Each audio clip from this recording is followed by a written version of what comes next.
संस्कृत में आत्मा शब्द नपुंसक लिंग है। आत्मा न स्त्री न पुरुष, स्त्री और पुरुष के रूप में जन्म लेने का आधार जीवात्मा से जुड़ी मान्यताएं ही है। यह जीवात्मा भीतर से जैसी इच्छा करता है वैसे ही संस्कार उसके गहरे हो जाते हैं जो उसके व्यक्तित्व का निर्धारण करते हैं। किसी विशेष अनुभव की प्रतिक्रिया से इन मान्यताओं में आकस्मिक परिवर्तन भी आ सकता है या धीरे धीरे भी परिवर्तन होता है। ये मान्यताएं अंतःकरण से संबंधित है। जीवात्मा पुरुष रूप धारण करेगी या स्त्री रूप, यह अहम भाव की मान्यता पर निर्भर है। उसमें जैसी इच्छा उमड़ेगी वैसे ही मान्यताएं जड़ जमा लेगी तथा वैसा ही लिंग निर्धारण भी होगा। वाल्मीकि, अजामिल, आम्रपाली, अंगुलीमाल ने अपनी मान्यताएं बदली तो उनका व्यक्तित्व ही बदल गया। लिंग परिवर्तन भी ऐसी ही मान्यताएं बदलने से होता है। जब कोई जीवात्मा अपने वर्तमान लिंग के प्रति गहराई से असंतुष्ट होती है या उसकी मूलभूत प्रवृत्तियों की दिशा ही बदल जाती है तो लिंग परिवर्तन समेत व्यक्तित्व में अनेक परिवर्तन हो सकते हैं। इसी से इस जन्म की नारी अगले जीवन में पुरुष और इस जन्म में पुरुष अगले जीवन में नारी बन सकता है। व्यक्तित्व में जो प्रवृत्तियां प्रधान हो जाती है जीवात्मा का वही लिंग बन जाता है। सामान्य कर्म में हर व्यक्ति में दोनों ही लिंगों संबंधी कुछ प्रवृत्तियां विद्यमान रहती है किंतु प्रधानता किसी एक की ही होती है।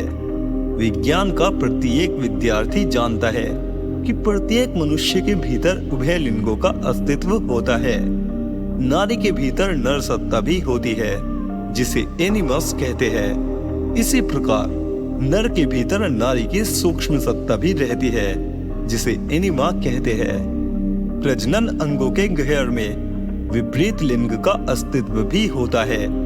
किसी किसी में विपरीत लिंगी व्यक्तित्व प्रबल हो उठता है। ऐसी स्थिति में शल्य क्रिया द्वारा परिवर्तित लिंग वाला व्यक्तित्व उभर आता है। जिस व्यक्ति में नारी प्रवृत्तियों की प्रधानता होती है वह अगले जन्म में नारी बन जाता है तथा जिस नारी में पुरुष प्रधान प्रवृत्ति होती है वह अगले जन्म में लड़का बन जाता है। यह परिवर्तन मनोवृत्ति के परिवर्तन के परिणाम है। निम्न उदाहरणों से इसकी पुष्टि होती है। पहली घटना, ब्राजील निवासी इडा लोरेंस 12 बच्चों की मां बन चुकी थी। उसकी संतान प्रजनन की संभावना क्षीण हो चुकी थी किंतु उसकी लड़की इमेलिया को लड़की होने से घोर ग्लानि थी। उसने कहा, मैं पुनः तुम्हारे गर्भ से पुत्र रूप में जन्म लेना चाहती हूँ। उसने 20 वर्ष की उम्र में जहर खा लिया। कुछ ही दिनों बाद वह उसी माँ से पुनः पुत्र रूप में उत्पन्न हुई। माँ बाप ने उसका नाम पोलो रखा। उसकी प्रवृत्तियां इमिलिया जैसी ही थी।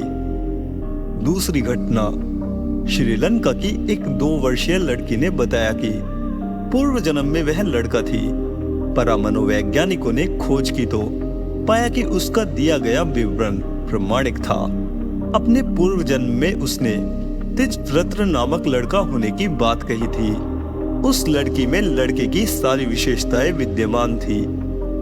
तीसरी घटना, ऑस्ट्रेलिया की एक खिलाड़ी युवती एरिका का लिंग परिवर्तन ऐसे ही हुआ। सन 1966 में 18 वर्ष की उम्र में वह बर्फ पर फिसलने की प्रतियोगिता में विश्व चैंपियन बन गई थी।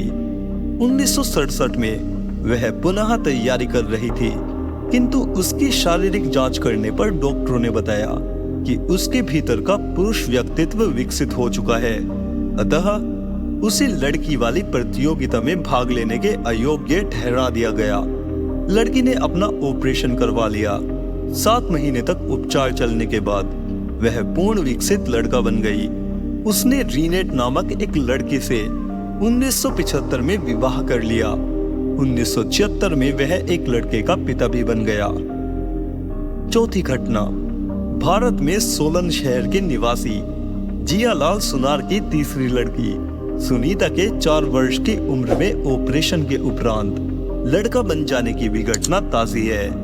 सितंबर 1978 के आरंभ में उसका ऑपरेशन 6 डॉक्टरों ने उसके मूत्र मार्ग को पुरुषों के मूत्र मार्ग में बदलना आसान समझकर ऑपरेशन किया और वह लड़का बन गई।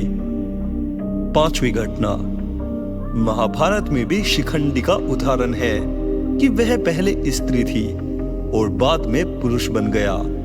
व्यक्ति में उभय लिंगों के अस्तित्व के कारण ही भारतीय आध्यात्म ने हजारों वर्षों पूर्व अर्धनारीश्वर की बात कही थी, जिसे विज्ञान आज सिद्ध कर रहा है। भारतीय आध्यात्म का आधार पूर्ण वैज्ञानिक है। यह कई प्रमाणों से सिद्ध हो चुका है।